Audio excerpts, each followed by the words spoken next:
बिस्मिल्लाहिर्रहमानिर्रहीम। अस्सलाम वालेकुम नाज़रीन, मैं हूं सैयद नाज़िम ज़ैदी और आप देख रहे हैं ज़ैदनामा। नाज़रीन, आज के इस व्लॉग में 3 से 4 अहम डेवलपमेंट के हवाले से आपको आगाह करेंगे। एक तो सबसे अहम बात ये कि सुप्रीम कोर्ट का जो वर्डिक्ट आया है अब 5 जजेस की सरबराही में, उसके हवाले से बात करेंगे, जो रजीम चेंज का बाइस बना और जो डिप्टी स्पीकर थे उस वक़्त के कासिम सूरी, उनकी रूलिंग के हवाले से जो बात थी, उनका जो फ़ैसला आया उस पर बात करते हैं। और दूसरी अहम बात ये कि जो पाकिस्तान तहरीक इंसाफ के चेयरमैन हैं इमरान खान साहब, उनको गद्दारी के केस में कौन पकड़ना चाह रहा है, उनके ऊपर गद्दारी का केस चलाने की कोशिश कौन करने जा रहा है,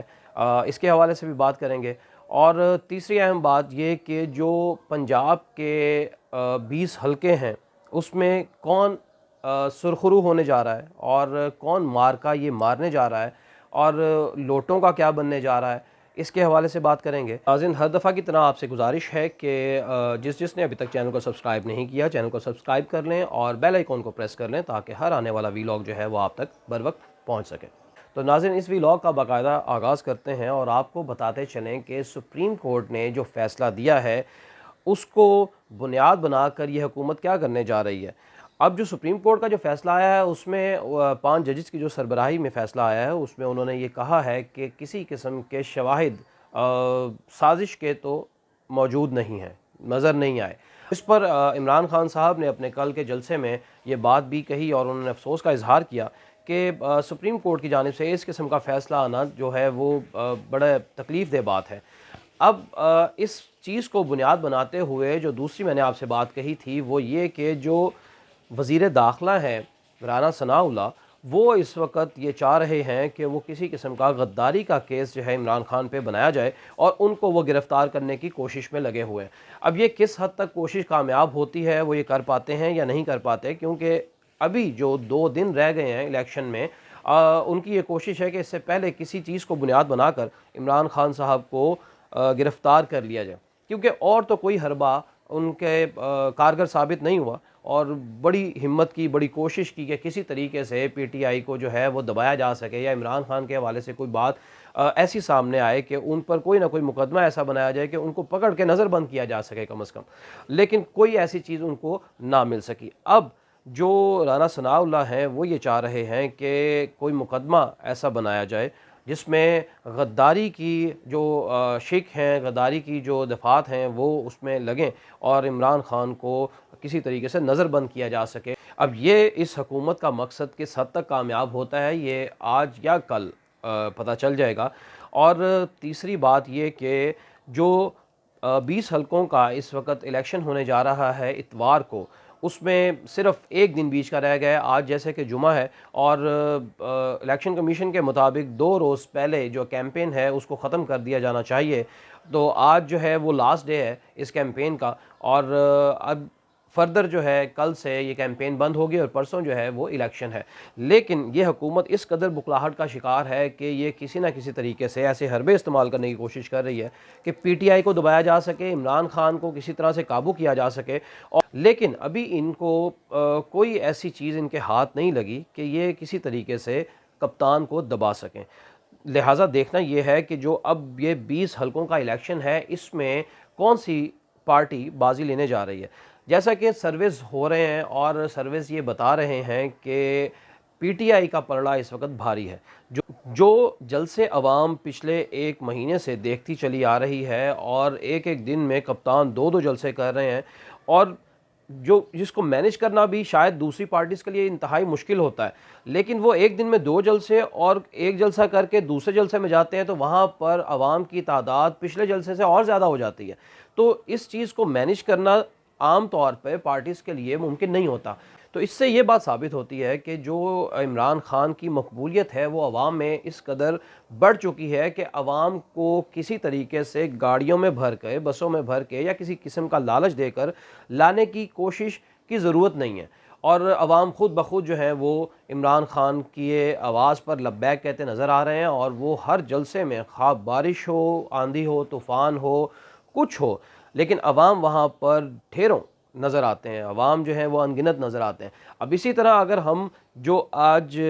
नून लीग वाले जो जलसे कर रहे हैं या मरीम नवाज़ जहाँ पर जलसा करती हैं वहाँ पर देखा जाए तो तादाद इमरान खान के जलसों के मुताबिक बहुत कम नज़र आती है। अब यहाँ से लोग ये अंदाज़ा लगा रहे हैं, और अंदाज़ा लगाना बिल्कुल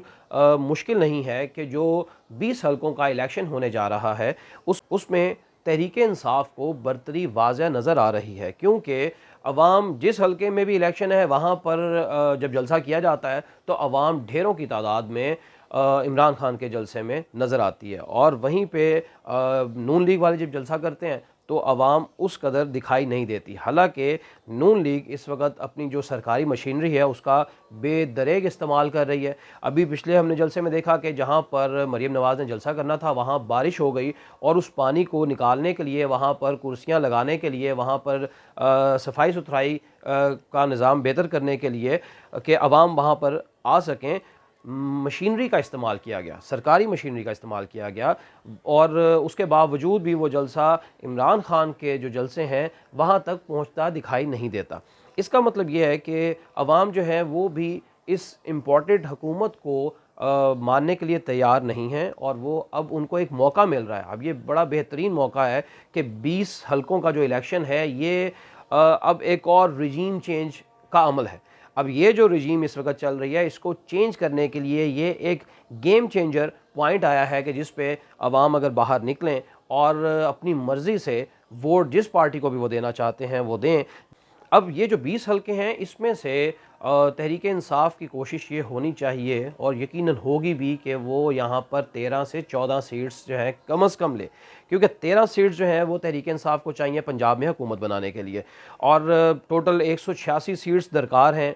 हुकूमत बनाने के लिए, जो अभी किसी के पास नहीं है, ना नून लीग के पास हैं और ना ही तहरीक इंसाफ के पास है। नून लीग जो है इस वक्त 177 सीट्स के साथ मौजूद है, और उसको अपनी हुकूमत को बरकरार रखने के लिए 9 सीट्स दरकार हैं, लेकिन उसके बावजूद अभी भी हमजा शहबाज जो है वो वज़ीर आला की कुर्सी पर विराजमान है, और उनको उनके ऊपर किसी किस्म का एक्शन देखने में नहीं आया, ना किसी इदारे की तरफ से, ना किसी अदालत की तरफ से, और वो एक ड्रैग ही होता चला जा रहा है। लेकिन तहरीक इंसाफ जो है उसके पास इस वक्त 173 सीट्स मौजूद हैं। अब वो नून लीग को फेंटा लगाने की बात क्यों करते दिखाई दे रहे हैं, हालांकि मशीनरी उनके पास नहीं है, उनके पास हुकूमत नहीं है पंजाब में ना वफाक में, उसके बावजूद कप्तान इतने वसूख से इस किस्म की बातें करते दिखाई दे रहे हैं। उसकी सिर्फ एक ही रीज़न है कि वो सिर्फ़ और सिर्फ अवाम का हजूम, अवाम की तादाद, अवाम जो इस कदर ज़्यादा उनके जलसों में मौजूद हैं उनको देखते हुए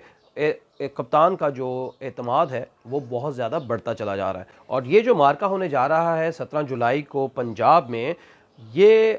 एक गेम चेंजर मार्का है, और अगर पंजाब में तहरीक इंसाफ अपनी हुकूमत बना लेती है तो नून लीग सिर्फ इस्लामाबाद की हुकूमत तक महदूद रह जाएगी, और नून लीग का बाकी जो दूसरे 3 सूबे हैं उनमें भी कोई स्टेक नज़र नहीं आ रहा। इसलिए नून लीग जो है वो अपनी पूरी जद्दोजहद करेगी, पूरी कोशिश करेगी कि वो ये मार्का जीत ले, और इसके लिए अपनी पूरी मशीनरी लगा दे। इसलिए जो इमरान खान ने एक और एतराज़ उठाया वो ये कि जो चीफ़ इलेक्शन कमिश्नर हैं वो हमजा शहबाज से और मरीम नवाज़ से क्यों अलहदा मिलते हैं। मतलब ये भी एक अजीब सी बात है कि जिस शख्स ने इलेक्शन करवाना है वो किसी एक पार्टी के सरबराहान से जाकर स्पेशली मिल रहा है, और यहाँ से एक बाइसनेस नज़र आती है। तो तहरीक इंसाफ की जानिब से इस चीज़ को भी जवाज़ बनाया जा रहा है कि ये जो इलेक्शन होने जा रहे हैं ये किसी तरह से साफ़ और शफाफ होते दिखाई नहीं देते, और इसीलिए इमरान खान ने अपने तकारीर में मिस्टर एक्स और मिस्टर वाई की बात की। खुलकर अभी उन्होंने बात नहीं की, जबकि सबको वाज़ह है कि कौन मिस्टर एक्स है और कौन मिस्टर वाई है, लेकिन ये इमरान खान ये भी कह चुके हैं कि मैं ये आने वाले वक्त में इन मिस्टर एक्स और मिस्टर वाई के नाम भी ले दूँगा। तो लिहाजा अभी क्योंकि इलेक्शन से पहले इस किसी किस्म का कोई वो कन्फ्लिक्ट नहीं चाहते हैं, और इमरान खान बाहर ये कह चुके हैं कि फ़ौज के साथ हमारे लड़ाने की कोशिश की जा रही है लेकिन हम फ़ौज के साथ लड़ना नहीं चाहते। इमरान खान बहुत मोहतात दिखाई दे रहे हैं, लेकिन साथ ही साथ वो हमले भी कर रहे हैं, इदारों पर भी हमले कर रहे हैं, और नून लीग पर तो बेजा हमले कर रहे हैं। तो इसलिए अब एक दिन बीच में है हफ्ते का, और परसों जो है वो इलेक्शन है, उसमें वाज़ह हो जाएगा कि कौन सी जो पार्टी है वो इक़्तिदार में आती है पंजाब में। उसके बाद इस हुकूमत को ठंड पड़ जाएगी अगर ये इलेक्शन जो है वो साफ़ और शफाफ होते हैं। तो नाज़रीन, अगले व्लॉग तक के लिए मुझे इजाज़त दीजिए। अल्लाह हाफ़िज़।